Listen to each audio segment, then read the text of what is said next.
தமிழ் இலக்கண சேனல்.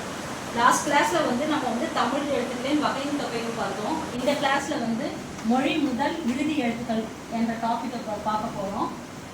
இப்போ மொழினா என்ன அர்த்தம்? சொல்லின் முதலில் வரும் எழுத்துக்கள் எது, இறுதியில் வரும் எழுத்துக்கள் எது, இடையில் வரும் எழுத்துக்கள் எது, அதை பற்றி தான் அந்த கண்டென்ட்ல இருக்க போகுது. இப்போ உயிர் எழுத்துக்கள் 12 சொல்லின் முதலில் வரும். என்னென்ன எழுத்துக்கள் எல்லாருக்கும் தெரியும். ஆ டு அவ் வரை உள்ள எழுத்துக்கள். அப்புறம் க, ச, த, ந, ப, ம. இந்த உயிர்மெய் எழுத்துக்களும் சொல்லின் முதலில் வரும். அதுக்கு எடுத்துக்காட்டு பார்த்தா கடல், காக்கை, கிழக்கு. கடல் என்ற எழுத்துல கா என்ற எழுத்து தான் உயிர்மெய் எழுத்து தான். இக்கு மெய் எழுத்து, அ உயிர் எழுத்து. அதனால தான் உயிர்மெய் எழுத்துக்கள் சொல்றோம். அப்போ இந்த 6 எழுத்துக்களும் சொல்லின் முதலில் வரும். அடுத்து பார்க்க போறது ந, ஞ, ய, வ. இந்த உயிர்மெய் எழுத்துக்கள் சில இடங்களில் மட்டும்தான் வரும். அடுத்து பார்க்க போறது ந.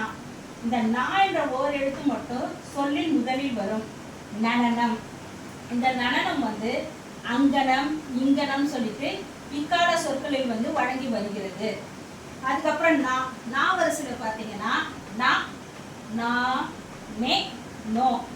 இந்த 4 எழுத்துக்களும் சொல்லின் முதலில் வரும். அதே மாதிரி யா வரிசையில் பார்த்தோம்னா யா, யா, யு, யூ, யோ, யவ். இந்த எழுத்துக்கள் எல்லாமே சொல்லின் முதலில் வரும். அடுத்து வா வரிசை. வா வரிசையில வா, பா, வி, வே, வே, வை, வவ். இந்த வா வரிசை எழுத்துக்கள் எல்லாமே சொல்லின் முதலில் வரும். இப்ப சொல்லின் முதலில் வர எழுத்துக்கள் எல்லாம் பார்த்துட்டோம். அடுத்து நம்ம பார்க்க போறது மொழியின் இறுதியில் வரும் எழுத்துக்கள். மொழினாலே சொல்லுன்னு சொல்லிட்டாங்க. அதான் மொழி இறுதி எழுத்துக்கள். சொல்லின் இறுதியில் வரும் எழுத்துக்கள் என்னென்ன?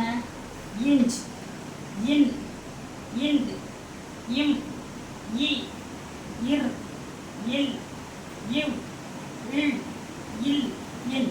இந்த 11 எழுத்தை சொல்லின் இறுதியில் மட்டுமே வரும். இப்ப உயிர் எழுத்துக்கள் சொல்லின் இறுதியில் வருவதில்லை. அதுவும் தனித்து வருவதில்லை. அளபடை எழுத்துக்கள்ல மட்டும் இடம்பெறும் பொழுது உயிர் எழுத்துக்கள் சொல்லின் இறுதியில் வரும். எடுத்துக்காட்டு உரநசை. இந்த உரநசைன்றது என்ன அளபடைன்னு சொல்லிட்டு நீங்க கமெண்ட் செக்ஷன்ல பதிவு பண்ணுங்க. அடுத்து ஆயுத எழுத்து. ஆயுத எழுத்தும் சொல்லின் இறுதியில் வராது. ஆயுத எழுத்து எல்லாருக்கும் தெரியும் அக்குன்னு சொல்லிட்டு அந்த எழுத்தும் சொல்லின் இறுதியில் வராது.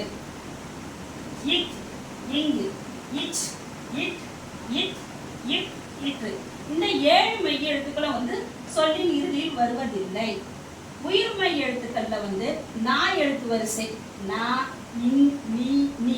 இந்த மாதிரி 4 வர எழுத்து தொடர்கள்லாம் எல்லா உயிர்மெய் எழுத்தும் மொழியோட இறுதியில் வருவதில்லை. அதுக்கப்புறம் எகர வரிசை. எகர வரிசை என்னது? கே டு நே.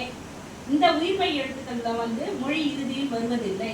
கேவை எப்படி பிரிப்போம்? இக்குட்டல் ஏ, கே, கே, கே, நே, சே, டே, நே, தேனே. இந்த மாதிரி வர எழுத்துக்கள் எதுவுமே சொல்லின் இறுதியில் வராது.